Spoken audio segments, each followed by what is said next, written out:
Hey guys, this is Chris. Welcome back to my project management sandbox. Today I would like to talk about the 10 most common acronyms that you need to know as a software project manager to be able to efficiently deal with your team on a daily basis.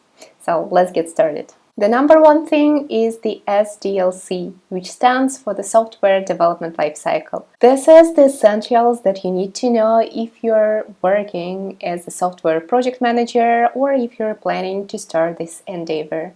Make sure to check this episode where I'm describing what actually it is. In a nutshell, this is the process of delivering the software product from A to Z, from the idea to the production. And it takes several stages which are pretty much common across the companies and even across the products.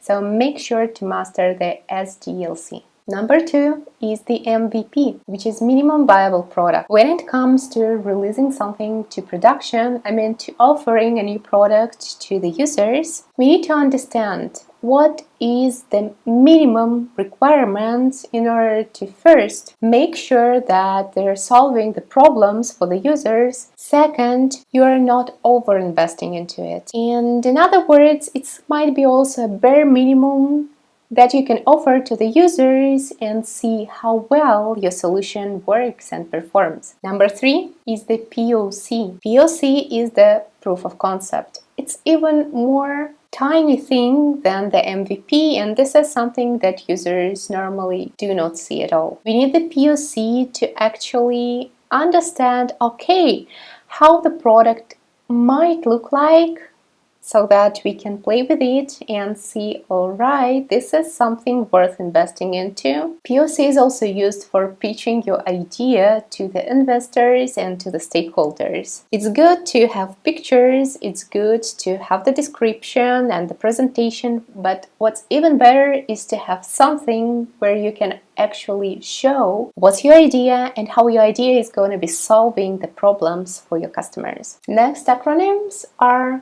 UI and UX. UI stands for user interface and UX stands for user experience. These are two different things.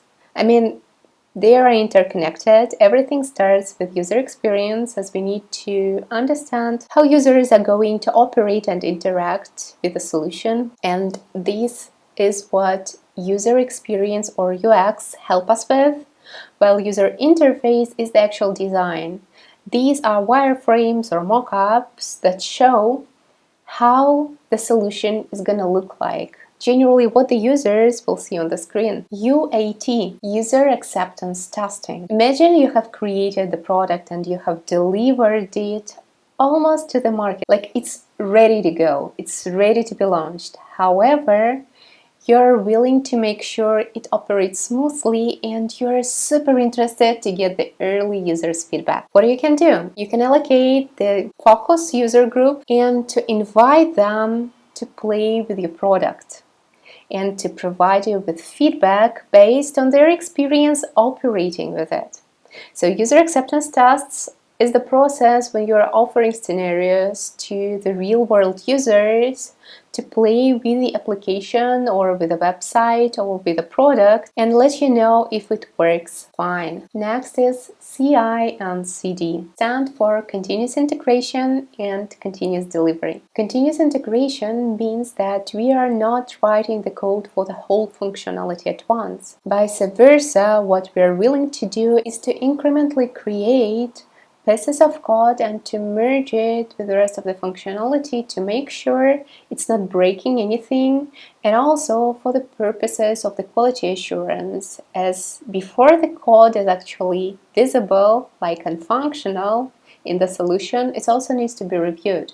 So reviewing like a few lines of code is way much easier than reviewing 100 or a couple of hundreds lines of code. You got this. Continuous delivery is the next step when we are actually delivering the code to production. We don't want to have the big black box, throw it out to the users at the same time, crushing everything on our road. What we are actually willing to do is to deliver incremental improvements and frequently receive feedback so that we are able to improve instantly and to provide a better solution to our customers sooner. Next one is API, Application Programming Interface. In a nutshell, this is the documentation that explains how we are able to connect to some solution. Just imagine, for instance, you have created an application that sells yoga classes. What you are willing to do is to monetize it, right? And the payment method can help you out here. Imagine you have selected one of them, could be Stripe or PayPal or whichever, but you need to know how to make sure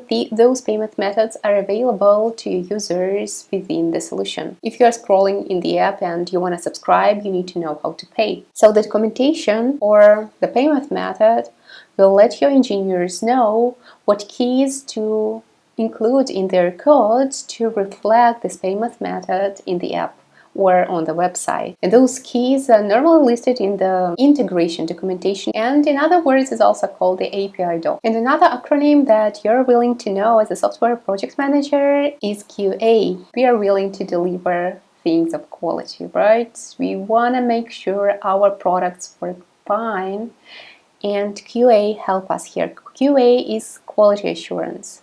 Also, QA stands for quality assurance engineer, people who are verifying the quality of the product. If you heard some acronym and you want to know more about it, write it down in comments. Thanks for watching. See ya!